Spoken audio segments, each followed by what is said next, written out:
بابا کچھ بھی، کوئی بھی ایسی چیز جو کسی دوسرے کے پاس ہو اور ہمیں اچھی لگے تو ہم اس سے کیسے لیں؟ سالار نے اپنے لیپ ٹاپ پر کام کرتے ہوئے اس سے پوچھا تھا، کیا لینا ضروری ہے؟ بہت ضروری بابا، اس نے بے حد مختصر جواب دیا۔ محنت کرو اور وہ چیز خرید لو۔ یہ جواب دیتے ہوئے سالار کو اندازہ نہیں تھا کہ وہ اسے راستہ دکھا رہے تھے۔ وہ سوچ میں پڑ گیا تھا۔ آپ کے کہنے کا مطلب ہے کہ ہمیں بزنس کرنا پڑے گا؟ اس نے سالار سے تب پوچھا تھا۔ ظاہر ہے بزنس ہی کرنا پڑے گا نا، سالار نے جواب دیا۔ اور بزنس کیسے کرتے ہیں؟ حمید نے جواباً پوچھا۔ بزنس پلان بنا کر۔ وہ اپنے کام میں مصروف اس کے سوالوں کا جواب دیتا گیا اور اس کی نوعیت مقصد کے بارے میں غور کیے بغیر۔ وہ کیسے بناتے ہیں؟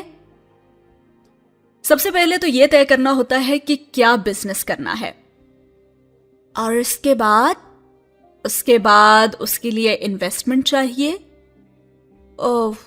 اگر وہ نہ ہو تو؟ حمید نے پوچھا۔ تو پھر کوئی ایسی اسٹریٹجی ہونی چاہیے جس سے کسی پارٹنر کو آن بورڈ لا کر انویسٹمنٹ کی کمی پوری کی جا سکے۔ اوکے، تو بزنس اسٹریٹجی ہونی چاہیے اور اس کے بعد پارٹنرز، پھر کیا؟ وہ بے حد متجسس ہو رہا تھا۔ پھر ایفیکٹو امپلیمنٹیشن، جو پلان کیا ہو اس پر اچھی طرح سے عمل درآمد کیا جائے اور وقت پر۔ وہ ایک بزنس پلان کو جتنی سادگی سے اسے سمجھا سکتا تھا اسے سمجھا رہا تھا۔ اور سب سے آخر میں کلائنٹ کو مطمئن کرنا تاکہ آپ کو اور بھی کلائنٹس ملتے رہیں۔ اوکے، حمید نے یہ اصول بھی سمجھ لیا تھا۔ اس کے بعد کے وہم و گمان میں بھی نہیں تھا اس وقت کہ وہ اس سے جو کچھ پوچھ رہا تھا اس کا استعمال وہ کس طرح سے اور کہاں کرے گا۔ سالار بہت دیر تک اپنے اس 9 سالہ ہم شکل کو دیکھتا رہا جس کے چہرے کی معصومیت سے اب بھی اندازہ لگانا مشکل تھا کہ وہ کبھی بھی کوئی غلط کام کر سکتا تھا۔ اور تب سالار نے کہا تو صرف اتنا، میں ناخوش ہوں تمہارے اس بیہیویئر سے، مجھے اندازہ نہیں تھا کہ تم یہ سب کرو گے بیٹا۔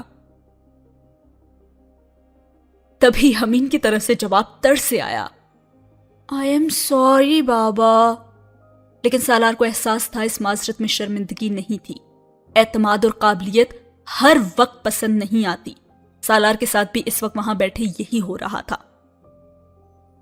لیکن بیٹا تمہیں یہ سب کرنے کی ضرورت پیش ہی کیوں آئی؟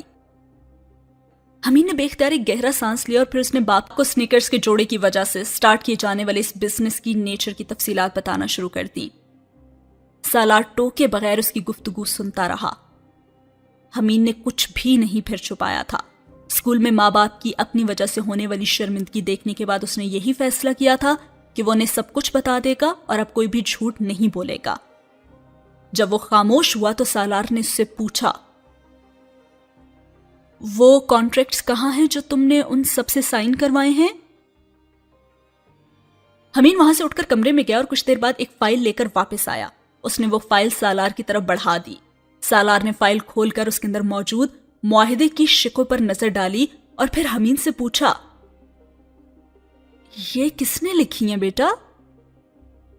بابا میں نے خود، اس نے جواب دیا، اور سالار اس معاہدے کو پڑھنے لگا۔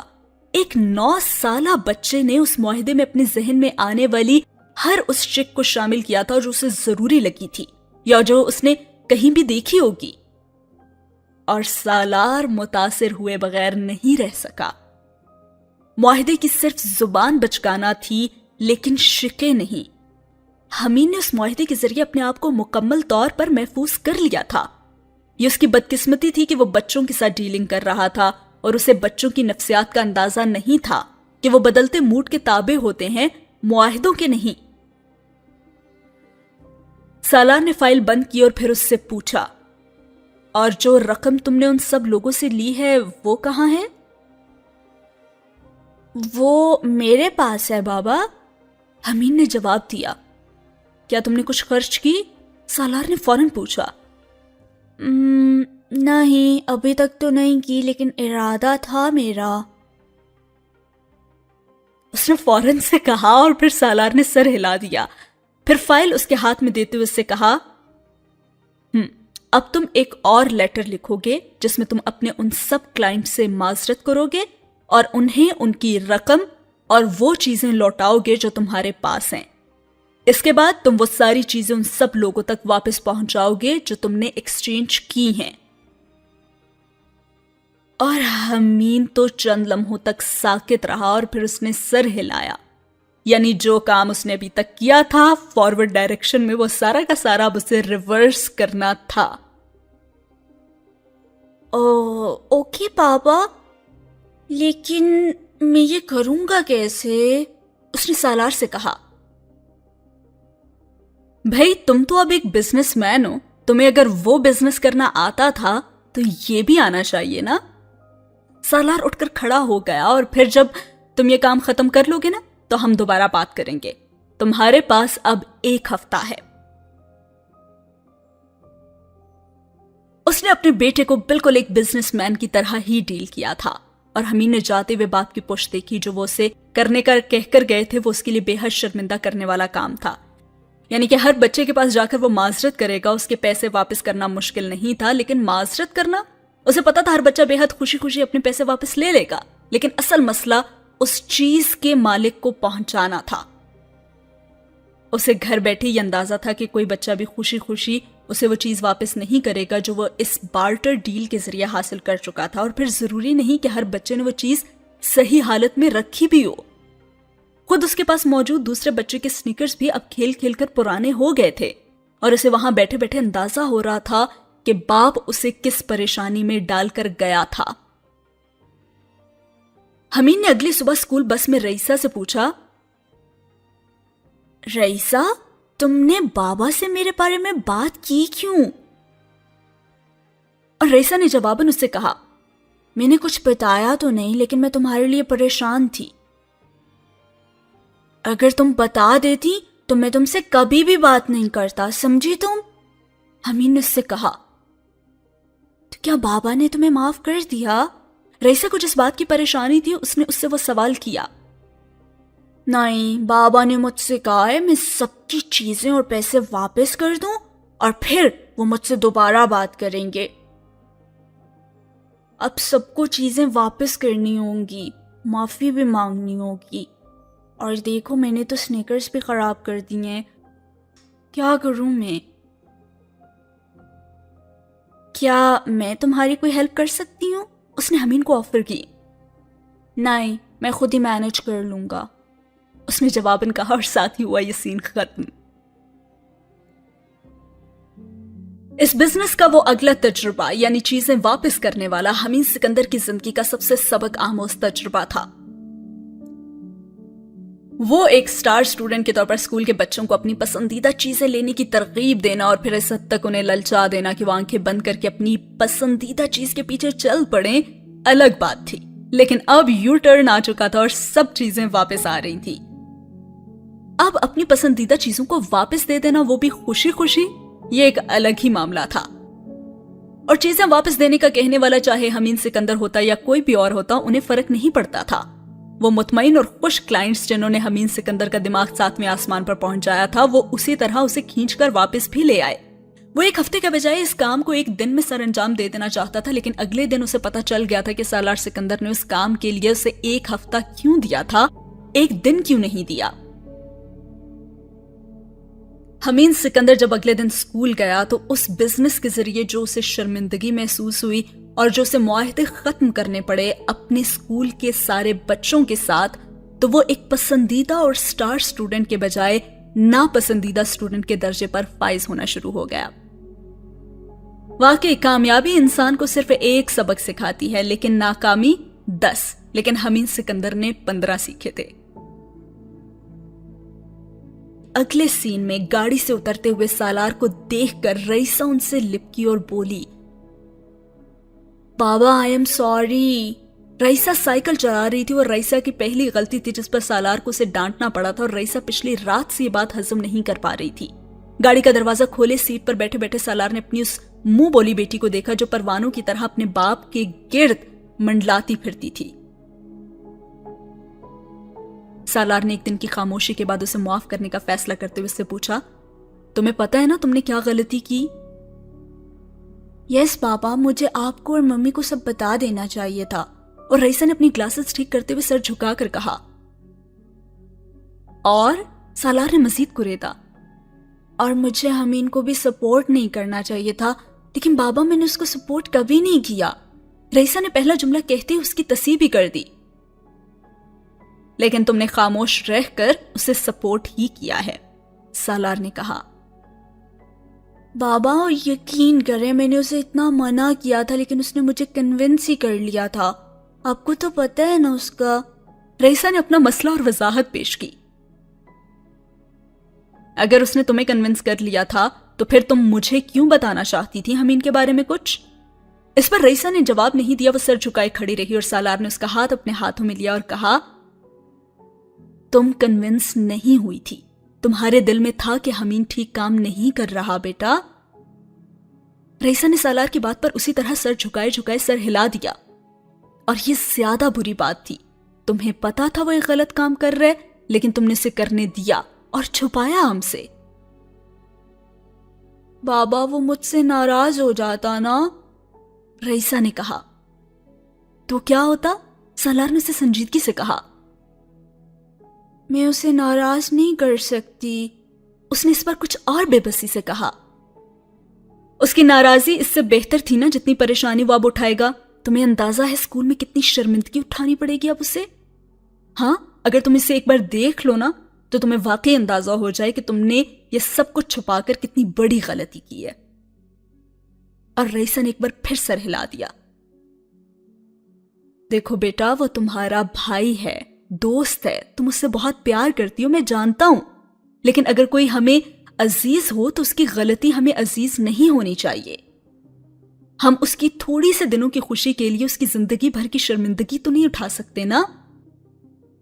وہ اسے جتنے آسان اور سادہ لفظوں میں سمجھانے کی کوشش کر سکتا تھا وہ کر رہا تھا، اور وہ سر ہلاتے ہوئے سن رہی تھی اور ذہن نشین کر رہی تھی۔ سالار خاموش ہوا تو رئیسہ نے سر اٹھا کر اس سے پوچھا، کیا میں اب بھی آپ کو اچھی لگتی ہوں بابا؟ سالار نے اس کے گرد بازو پھیلا کر اسے اپنے سینے سے لگاتے ہوئے اس کا سر چوما اور کہا، یس بالکل۔ اور رئیسہ کھل اٹھی، وہ ایسی ہی تھی، چھوٹی سی بات پر پریشان ہو جانے والی اور چھوٹی سی بات پر خوش ہو جانے والی۔ رئیسہ اب گاڑی کی پچھلی سیٹ سے اس کا بریف کیس نکالنے لگی تھی، اور ساتھ ہی ہوا یہ سین ختم۔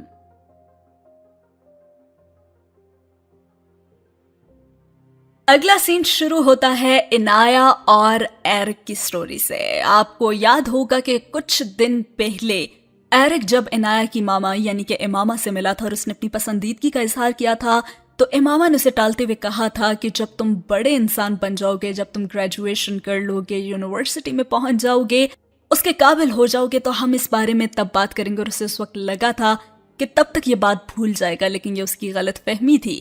شاید اب پریکٹیکلی ایرک نے وہ سب کچھ کرنا شروع کر دیا تھا جو کہ امامہ نے اسے کرنے کے لیے کہا تھا۔ عنایا نے ایرک کو کھڑکی سے دیکھا تھا اور وہ اسے دیکھتی ہی رہ گئی تھی۔ آخر ایسا کیا کر رہا تھا ایرک؟ وہ ایک چھٹی کا دن تھا اور وہ سٹنگ ایریا کی کھڑکی میں پڑے کچھ چھوٹے انڈور پلانٹس کو تھوڑی دیر پہلے کچن سنک سے پانی دے کر لائی تھی اور اب انہیں کھڑکی میں رکھ رہی تھی جب اس نے ایرک کو گھر سے نکلتے ہوئے دیکھا تھا، اور وہ ہل نہیں سکی تھی۔ اور ایرک کو اس طرح دیکھنے والی وہ بس اکیلی نہیں تھی، بلکہ اس کالونی کے اس روڈ کے فٹ پاتھ پر ہر وہ بندہ جو اسے جانتا تھا، چاہے وہ فٹ پاتھ پر اپنے کتوں اور بلیوں کو ٹہلا رہا تھا یا کچھ بھی کر رہا تھا، وہ ایرک ہی کو دیکھ رہا تھا۔ تبھی کچن میں کام کرتی امامہ نے اسے اتنی دیر کھڑکی سے باہر جھانکتے دیکھ کر پکارا اور کہنے لگی، عنایا بیٹا کیا ہوا؟ عنایا اس قدر مگن تھی کہ اسے ماں کی آواز ہی سنائی نہیں دی، اور امامہ کچن ایریا سے خود بھی سٹنگ ایریا کی اس کھڑکی کے سامنے آ گئی جس سے عنایا باہر دیکھ رہی تھی، اور کھڑکی سے باہر نظر آنے والے منظر نے اسے بھی عنایا کی طرح منجمد کر دیا تھا۔ ایرک دراصل ایک کیکڑے کی طرح اپنے چاروں ہاتھوں اور پیروں پر چل رہا تھا۔ وہ چوپائے کی طرح نہیں چل رہا تھا، وہ اپنی پشت کے بل چل رہا تھا، اپنا پیٹ اونچا کیے۔ وہ بڑی دقت سے چل بلکہ رینگ رہا تھا، لیکن رکے بغیر بے حد اطمینان سے وہ اسی طرح ادھر سے ادھر جاتے ہوئے چہل قدمی میں مصروف تھا،